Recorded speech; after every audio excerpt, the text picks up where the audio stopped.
지난주에 우리는 교회는 여러 지체가 모여서 이루어진 한 몸이다 라는 그런 주제로 말씀을 나누었습니다. 사도 바울이 왜 이렇게 한 몸이다 라는 것을 강조를 하고 가르치고 있을까요? 그 이유가 무엇입니까? 그것은 고린도 교회의 성도들이 실제적으로 한 몸처럼 아름다운 교회를 이루지 못하고 있었기 때문입니다. 그 이유가 무엇이었습니까? 그들 안에 분쟁이 있고 분파가 나눠지고 또 다툼이 있었기 때문이죠.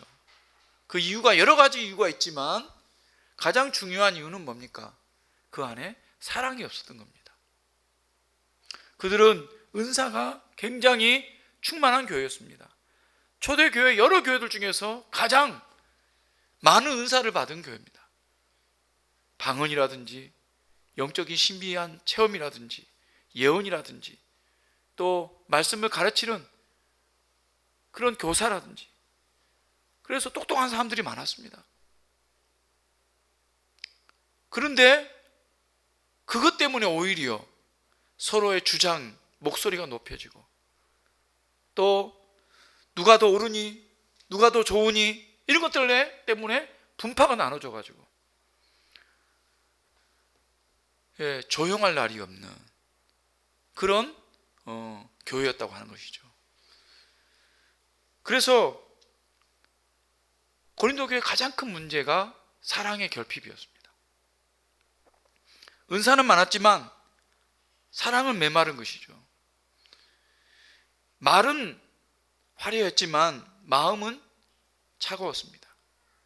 교회의 숫자는 많이 불어났지만 관계는 무너져 있는 교회가 바로 고린도 교회였습니다.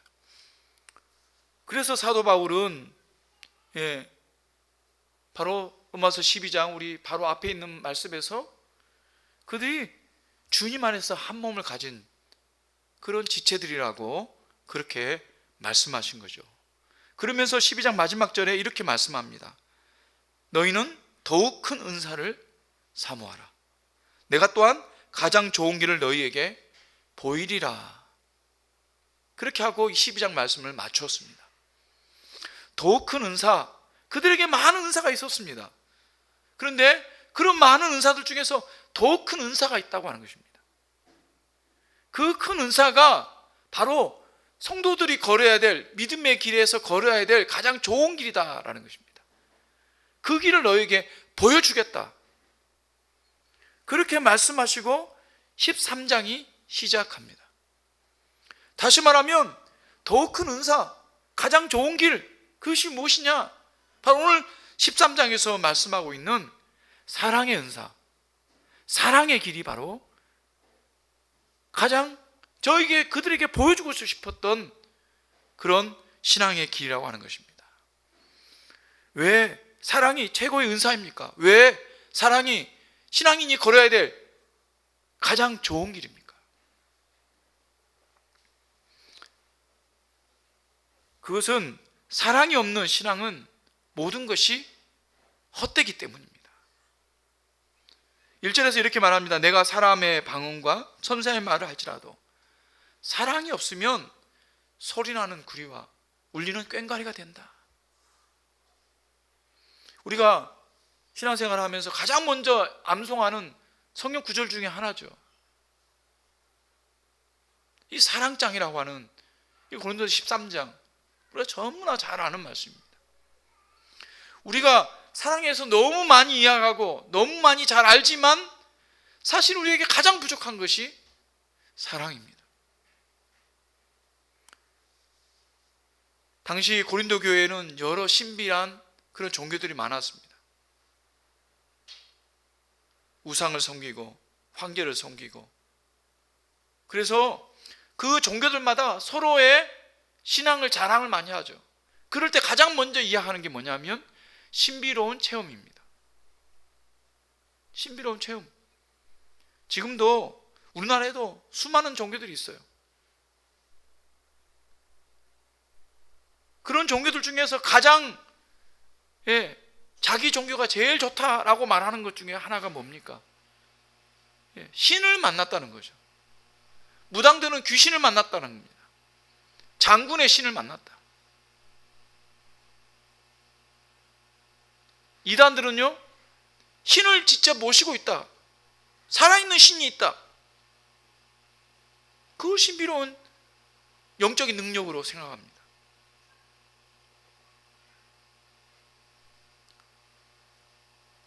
교회 안에서도 이런 경향이 많아요. 어떤 영적인 어떤 그 신비함을 체험하거나 그것을 보았거나 그것을 느꼈을 때 자기가 진짜 깊은 신앙인, 영성이 깊은 신앙인이 되었던 걸로 착각을 합니다.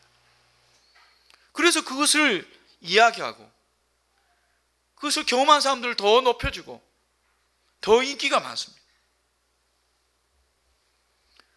그는 오늘 말씀이 뭐라고 합니까? 천사의 말을 하고 방언을 하고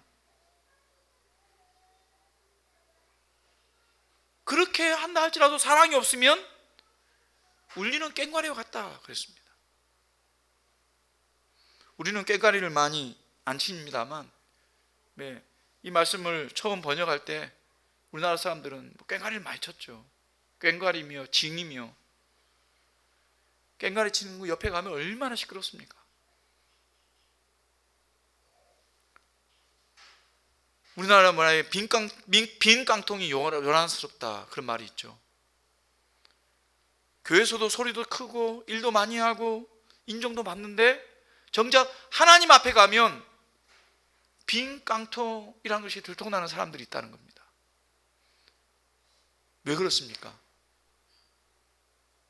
그 동기에 사랑이 없기 때문입니다. 예언의 은사도 마찬가지입니다. 예언이라고 하는 것은 미래를 예언하는 것, 그걸 말하는 것이 아닙니다. 예언이라는 것은 하나님 말씀을 깨닫는 것입니다. 그리고 그 말씀을 가르쳐 주는 겁니다. 그래서 2절에 보면 모든 비밀과 모든 지식을 알고 산을 옮길 만한 믿음이 있어도 사랑이 없으면 아무것도 아니다. 다시 말하면 성경 말씀을 잘 깨닫고 또 지식이 많고 또 믿음이 크다, 그렇게 생각하는 사람이 있다 할지라도 만약 그런 모든 깨달음과 지식 가운데 사랑이 나타나지 않는다고 한다면 똑같이 아무것도 아니다, 허무하다, 빈깡통과 같다, 그렇게 말씀하고 있는 것이죠. 심지어 3절에 보면 몸을 불사르게 내어줄지라도, 몸을 불사르게 내어준다는 게 뭡니까? 불이 난 그 불난 집에 사람을 구출하러 자기가 뛰어든다는 거예요. 세상에 그럴 사람들이 몇 사람이나 있습니까? 그렇게 자신을 내어주고 그 사람을 구한다 할지라도 만약 그 동기가 사랑이 아니라면, 영웅심이나 인정받기 위해서나 자기를 높이기 위해서라면 그것은 아무 유익이 없다는 것입니다. 우리 교회 안에서 헌신하는 것도 마찬가지죠. 우리가 봉사하고 헌신하는 것도 사랑하는 마음으로 하는 것이 아니라 내한테 주어진 일이기 때문에 당연히 내가 하는 거다, 일이기 때문에 한다, 일로서 한다고 한다면은 그것의 결과가 결코 하나님께 영광이 되어지지 않는다는 겁니다. 그 결과가 교회에 유익이 되어지지 않는다는 것입니다. 우리는 교회 안에서 그런 모습들을 많이 보았습니다. 사랑의 동기로 하지 않으면 쉽게 상처를 받습니다. 또 쉽게 그것 때문에 다툼이 일어납니다. 또 그것 때문에 교만이 싹습니다. 많이 봉사하고 많이 헌신했는데 결국 넘어지게 되는 이유가 뭡니까? 교만 때문이죠. 왜 교만합니까? 그것이 헌신이 결국 자신의 자랑이 되기 때문이죠. 사람들로부터 인정받고 칭찬받고자 하는 그런 욕심, 그것은 결코 사랑을 이뤄낼 수가 없는 것입니다. 그럴 때 하나님께서는 그것이 결코 사랑의 동기가 아니라는 것을 너무나 잘 아는 하나님은 어떻게 그것이 사랑의 열매로 나타나도록 인도해 주시겠습니까? 사랑하는 여러분, 우리가 지금 무엇을 하고 있습니까? 우리가 하는 그 행위 가운데 사랑을 담고 있습니까? 물론 처음에는 사랑의 동기로 할 수가 있습니다. 그러나 어느 순간부터인지 사랑이 빠지고 일 자체만 남는다고 한다면 그것은 결코 하나님이 기뻐하시는 일이 결코 아닙니다. 사랑이 핵심입니다. 사랑에서 나오는 말과 사랑에서 나오는 헌신과 섬김, 사랑에서 나오는 가르침, 설교도 마찬가지입니다. 사랑에서 나오는 설교, 하나님께서 쓰시고 하나님께서 말씀하시는 설교가 될 것입니다. 사랑하는 여러분, 우리 사랑 나눔 교회는 사랑 없는 그런 깡통 신앙이 아니라 사랑의 열매가 가득 담긴 그런 풍성한 신앙의 그릇이 되는 그런 교회가 되기를 소원합니다. 사도 바울은 사랑을 명사로 정의하지 않고 사랑을 행동으로 묘사하고 있습니다. 왜냐하면 사랑은 사랑한다 그렇게 말로 해서 이루어지는 것이 결코 아니기 때문입니다. 결국은 행동으로 사랑이 나타나야 합니다. 그래서 사랑은 명사가 아니라 동사입니다. 오늘 말씀에 사랑은 오래 참고 사랑은 온유하며 시기하지 아니하고 자랑하지 아니하고 교만하지 아니한다. 다 우리가 행하는 행위와 관계가 되어 있는 것입니다. 사랑은 오래 참는다. 사랑은 오래 참는 것이다. 그렇게 말하고 있습니다. 7절에서도 사랑은 모든 것을 참으며 믿으며 바라며 견디다 이렇게 말하고 있습니다. 사랑이 무엇인가를 동사로 말할 때 가장 먼저 말하는 것이 사랑은 오래 참고입니다. 그리고 가장 뒤에 뭐라고 얘기합니까? 참으며 믿으며 바라며 견딘다. 다 인내하는 것을 말하는 것입니다. 사랑은 무엇인가? 그것을 말할 때 앞뒤로 오래 참는 것이 감싸고 있다는 것이죠. 시작도 오래 참는 것이고 마지막도 오래 참는 겁니다. 어떻게 사랑을 이룰 수 있습니까? 어떻게 사랑의 열매를 맺을 수 있습니까? 어떻게 사랑을 보여줄 수 있습니까? 오래 참는 것입니다. 오래 참지 않으면 결코 사랑을 이룰 수가 없어요. 그러니까 진짜 사랑은 한 번 뭐 했다고 해서 이루어지는 것이 아니라는 거죠. 오래 참는 것. 오래 참는다는 헬라어의 원래 뜻은 분노를 늦춘다는 뜻입니다. 늦추어준다. 이것은 쉽게 화내지 않고 상대의 부족함을 오래 기다려준다는 그런 의미를 갖고 있습니다. 그래서 오래 참는 것이, 견디는 것이, 인내하는 것이 사랑의 절정인 것입니다. 누군가 사랑은 아픈 것이다, 아픈 만큼 사랑한다, 그런 말을 하잖아요. 그 아픔을 견뎌내고 이겨내고 그럴 때 사랑이란 열매가 맺어지는 것입니다. 쉽게 우리가 사랑한다 말하기 어렵죠. 말은 사랑한다 하지만 속으로는 내가 진짜 사랑하나? 그런 마음이 많습니다. 왜냐하면 아픔이 있기 때문이죠. 그 아픔을 이겨내지 못하면 한 번은 할 수가 있습니다. 모양은 흉내낼 수가 있습니다. 그러나 진짜 사랑의 열매를 맺기는 부족한 것이죠. 그래서 고난 속에서도 아픔 속에서도 포기하지 않고 인내할 때 사랑의 열매가 조금씩 싹이 트고 맺어지는 것입니다. 하나님께서는 우리를 향해서 사랑을 나타내 주셨습니다. 근데 그 사랑은 단번에 이루어진 사랑이지만 그 사랑의 열매를 맺는기까지는 오랜 시간이 걸립니다. 우리가 하나님의 은혜로 예수님을 알게 되고 믿게 되고 그래서 구원받은 백성이 되었습니다만 우리가 하나님 뜻대로 살아갑니까? 수도 없이 하나님 뜻을 배신하고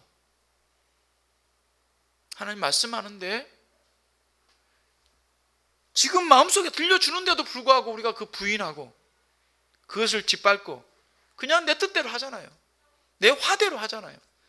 내 마음대로 하잖아요. 그때 하나님, 성령 하나님, 그 마음이 얼마나 아프겠어요. 그러나 그 하나님께서 우리를 길이 참고 인내로써 용서하시는 겁니다.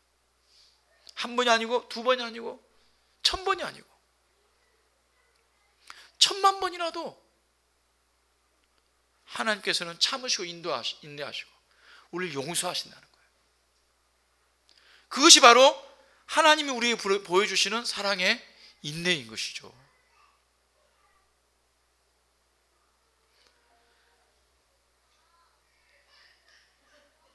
저는 한 달 전에 오륜교회에서 진행한 목회자 리조이스라고 하는 세미나에 갔다 왔습니다.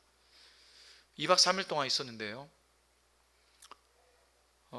목회자들을 위로하고 또 목회자들에게 목회에 대해서 새로운 도전을 주는 그런 시간이었습니다. 모든 프로그램들이 다 좋았는데 그 중에서도 마지막 시간에 목회자들이 자신의 이야기를 하는 시간들이 있었습니다. 그 중에 한 목사님이 나와서 자신의 목회와 또 자기 가족에 대한 이야기를 했는데요.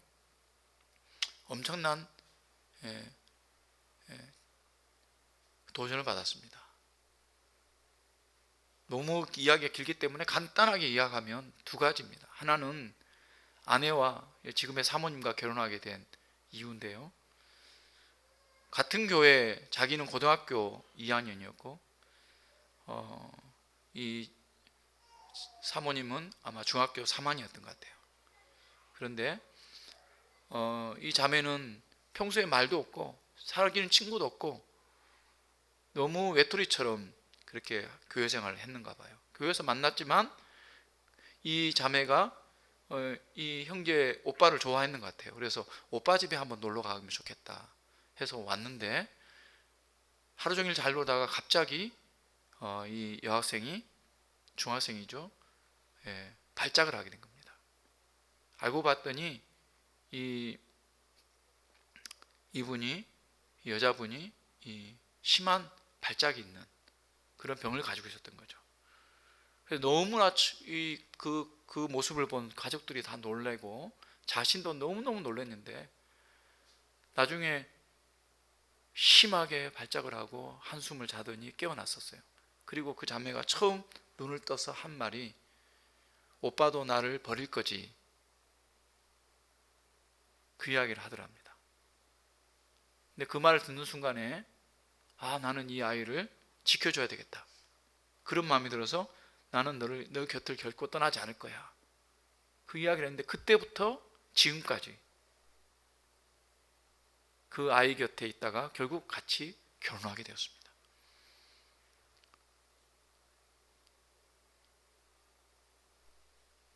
얼마나 깊은 사랑입니까?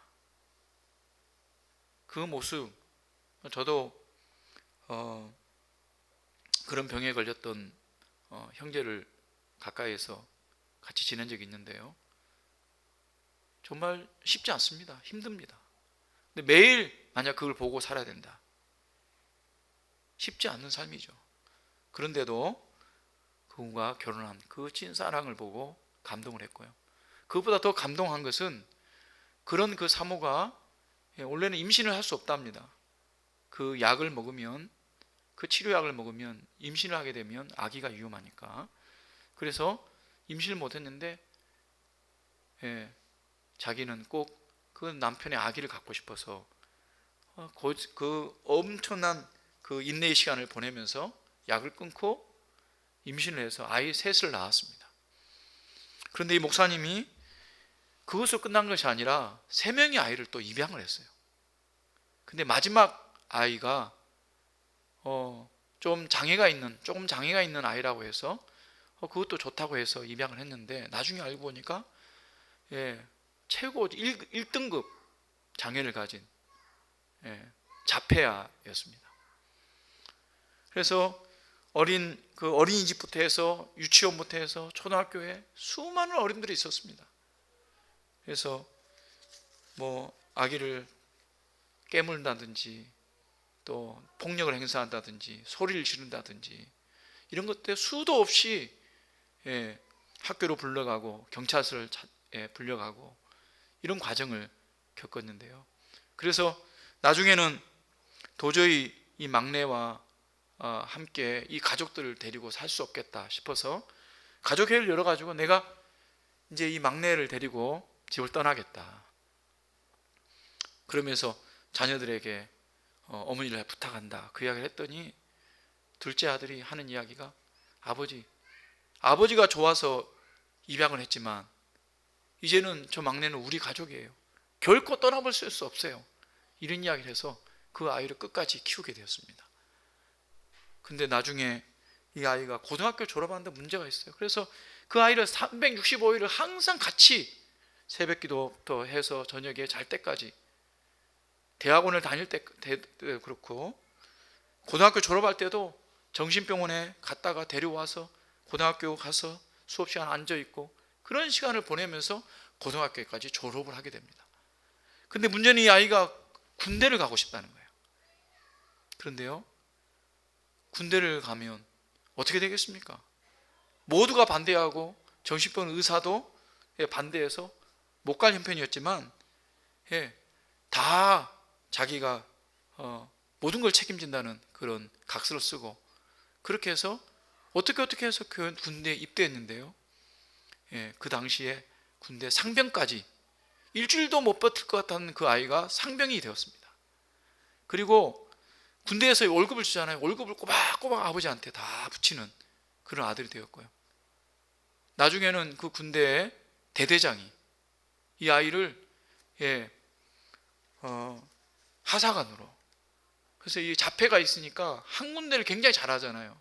아마 이 기계를 잘 만지는 그런 쪽에 탁 특출이 나가지고 이를 특채로 하사관으로 임명하면 좋겠다. 그래서 그것을 지원하라는 이야기를 듣고 그렇게 세미나에 왔다, 그런 이야기를 하더라고요. 이 아이를 향한 그 아버지의 사랑, 그 목사님의 사랑, 정말 감동적이었습니다. 그 오랜 시간 길고 참고 인내하는 것, 그게 어떻게 쉬운 일이겠습니까? 마치 하나님께서 우리를 사랑했듯이 우리도 그런 오랜 참음으로 말미암아서 사랑의 열매를 맺어가는 것입니다. 그래서 한두 번 상처받았다, 누구와 마음이 안 맞다, 누구와 내와 성격이 안 맞다, 성향이 다르다, 수준이 다르다, 이런 것 때문에 우리가 한 몸이 되지 못하고 용서하지 못하고 사랑하지 못한다면 어떻게 우리가 하나님의 사랑을 받은 성도라고 말할 수 있겠습니까? 사랑하는 여러분, 다른 것도 많이 있습니다만 오래 참음으로 우리의 사랑을 키워나가는 그런 귀한 성도가 되기를 소원합니다. 사랑은 마지막으로 영원하기 때문에 최고의 은사이고 우리가 가장 좋은 신앙의 길이라고 말씀하고 있는 것입니다. 오늘 말씀, 마지막 말씀을 한번 읽어보면 좋겠습니다.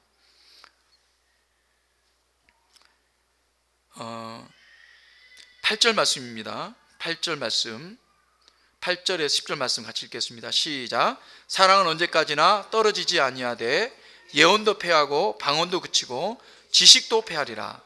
우리는 부분적으로 알고 부분적으로 예언하니 온전한 것이 올 때에는 부분적으로 하던 것이 패하리라. 아멘. 예, 모든 것은 다 패한다고 그랬습니다. 온전한 것이 올 때 모든 것은 다 패합니다. 온전한 것이 오는 것이라는 게 무슨 말입니까? 예수님께서 재림하실 때, 그리고 하나님 나라가 이 땅에 완전히 이루어질 때, 천국이 임할 때를 말하는 것입니다. 그때는 온전하지 못한 것들이 다 패해지는 겁니다. 어떤 것이 온전하지 못한 겁니까? 예언이 그렇습니다. 우리가 지금 알고 있는 하나님 말씀, 온전하지 못합니다. 잘 모르는 게 너무 많습니다. 사도 바울이 이야기하잖아요. 지금은 내가 하나님을 아는 것처럼 보이지만 희미하게 안다. 그러나 그날이 오면 하나님의 얼굴을 맞대고 하나님을 볼 수 있다. 그러니까 지금 내가 하나님을 안다, 복음을 안다고 하지만 그렇게 복음을 다 알지는 못한다라는 거죠. 그런데 우리는 어떻겠습니까? 이 목사는 어떻겠습니까? 알지 못하는 게 너무 많습니다. 여러분은 어떻습니까? 여러분은 신앙에 대해서 다 압니까? 복음에 대해서 다 압니까? 하나님에 대해서 다 압니까? 다 아는 것처럼 말하는 사람들은 거짓말쟁입니다. 부분적으로밖에 알 수 없습니다. 그래서 예언도 패하는 것입니다. 방언도 그칩니다. 방언요? 우리의 영이 하나님께 기도하는 것이라고 이야기합니다. 그럼 우리가 알지 못하는 언어로 이야기하잖아요. 하지만 그때는 그렇게 말할 필요가 없습니다.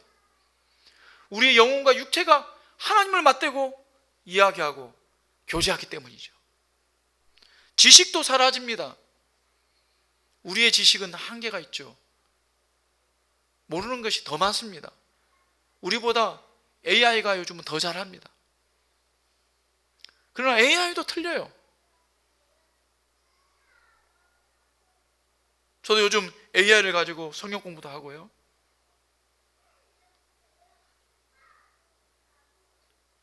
또 어떤 신학적인 지식도 많이 물어보고 합니다만 틀리는 게 많아요.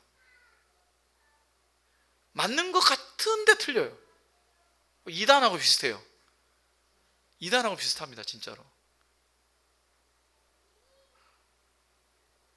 그러나 그때 이런 부분적인 것, 이런 것들은 온전한 것이 올 때 다 패해지는 것입니다. 그래서 신앙의 모든 지식과 우리의 어떤 낮은 작은 체험, 이런 건 너무나 제한적인 것입니다. 저희가 우리 신혼에 살았던 그 집 주인이 어떤 기도원파 권사님이셨어요. 근데 그분은 그 기도원에 가가지고 병고침을 받았습니다. 아마도 팔이 신경통이 있어가지고 엄청나게 저렸는데 그 기도원에서 나음을 받았어요.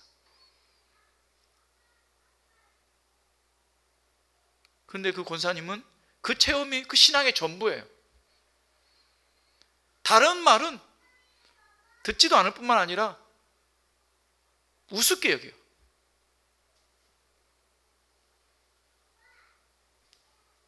오직 그 기도원 원장 이야기만 하나님 말씀처럼 믿는 거예요.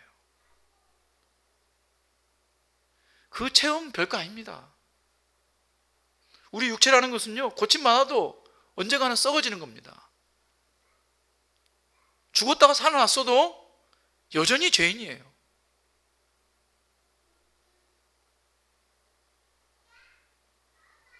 그렇기 때문에 그 모든 것은 다 제한적인 것이고 다 패해지는 것입니다. 그러나 영원한 것이 있죠. 오늘 13절 말씀에 그런즉 믿음, 소망, 사랑 이 세 가지는 항상 있을 것인데 그 중에 제일은 사랑이라. 믿음, 소망, 사랑은 항상 있을 것이다 그랬습니다. 그래도 믿음과 소망과 사랑 이 세 가지는 항상 있는 것입니다. 과거에도 있었고 현재도 있고 미래도 있을 것입니다. 그런데 그 중에 제일은 사랑이라고 했습니다. 그 이유가 뭘까요? 천국에 가면 믿음은 더 이상 존재하지 않습니다. 물론 믿음이 있기 때문에 우리가 천국에 있습니다만 믿음이 더 이상 더 많이 필요한 것은 아니라는 거죠. 소망도 마찬가지입니다. 소망은 우리가 천국을 바라보는 소망입니다. 부활의 소망입니다. 우리가 온전케 되는 소망이고 하나님을 온전히 아는 소망입니다. 그러나 천국에 가는 순간 그 소망은 이루어지는 것입니다. 그렇다고 해서 소망이 완전히 사라지는 건 아닙니다만 더 이상 소망이 소망으로 남는 것은 아닙니다. 하지만 사랑은 영원히 남는 신앙의 본질입니다. 오히려 그때가 되면 사랑이 더욱더 충만한 겁니다. 이유가 뭡니까? 요한일서 4장 8절에서 그랬죠? 하나님은 사랑이십니다. 사랑의 본체이신 하나님을 만나기 때문입니다. 하나님과 함께 있기 때문입니다. 그렇기 때문에 오히려 사랑은 더욱더 충실해지고 더욱더 완전해지고 더욱더 빛이 날 것입니다. 그래서 우리가 이 땅에서 행했던 사랑의 조각들이 그때가 되면 완성품으로 빛날 것입니다.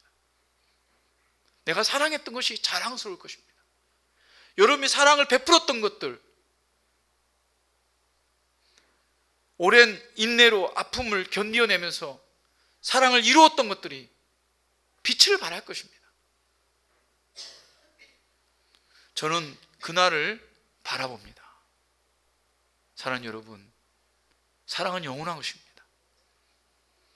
영원한 것을 위해서 살아야지 영원하지 않은 것을 위해서 사는 인생은 후회하는 인생이 될 것입니다.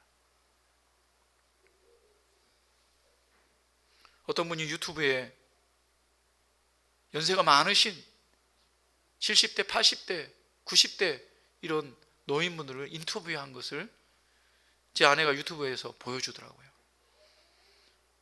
앞으로 소망이 무엇입니까? 그렇게 물어볼 때 하나같이 하는 말들이 다 아이고 건강하게 살면 되죠. 건강하게 사는 겁니다. 자식들 잘 되는 겁니다. 그게 대부분이에요. 대부분. 별 소망이 없습니다. 이런 사람도 있고요. 건강, 자식들 잘 되는 것 다 한순간들입니다.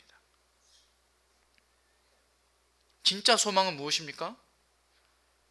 우리가 사랑을 가지고 천국을 바라보는 것입니다. 천국을 바라보는데 남는 게 뭡니까? 사랑한 것이 남는 거죠. 그래서 우리가 우리 가족을 사랑하는 것이 우리의 소망이 되어야 돼요. 내가 우리 가족을 더 사랑했으면 좋겠습니다. 더 사랑을 나눠줬으면 좋겠습니다. 내가 우리 성도들을 더 사랑했으면 좋겠습니다. 더 잘 섬겼으면 좋겠습니다. 교회를 더 잘 섬겼으면 좋겠습니다. 더 사랑으로 그렇게 남겨졌으면 좋겠습니다. 이것이 우리의 소망이 되어야 합니다. 사랑하는 여러분, 이 사랑을, 이 영원히 꺼지지 않는 이 사랑을 우리의 소망을 가지고 살아가는 저와 여러분 되었으면 좋겠습니다. 사도 바울은 은사를 부정하지 않았습니다.